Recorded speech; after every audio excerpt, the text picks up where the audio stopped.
again, we're just trying to connect the facts that we find through the research, and I didn't clarify completely in the previous video uh, fully on the word again.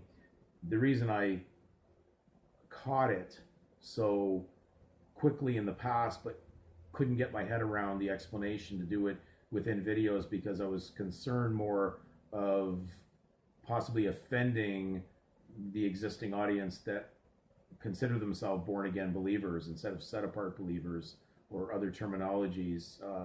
So that are more accurate. The word gain in blacks, just like the word a gain, is an increase in amount, degree, or value, an unforeseen surplus of output.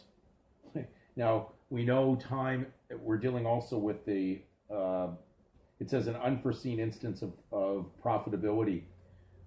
Interestingly, in the event, you received the surname after birth. It's not at the time of birth, it's after acquired property. You didn't receive it really at the time of birth, your natural birth. You received it after that. That's why they register it on a later date, the assignment of that surname into the ambiguous certificate that awaits all those who want to eat from the forbidden fruit. So this is after acquired property. That's why they call it an income because you got it after, but it was received. So they're able to tax something that you didn't have at birth. So time and unforeseen occurrence befall us all, according to Ecclesiastes, because the trouble that man can fall into, we didn't ask to be born in this sinful world. It just happened, and then we were born into what appears to be into this legal system that is there to deceive many. So in the word gain, that's why I catch it, because you'll always find in the court of law, they'll ask you about what gainful employment do you have when they're trying to collect money for a fine or a charge. So there's that word gainful employment. Employ is a scheme of deceit. So don't get comfortable with the word employment. He's asking you, what do you gain from deceitful activity? That's what the judge is all about. He's part of the Magi Straits, of the imaginations of men who run the world of the legal for the devil. And so when we look up explanation on Matthew 6:24 that said you cannot serve God and mammon, interestingly, I'm reading out of Matthew Henry's commentary on the 1611 King James Bible.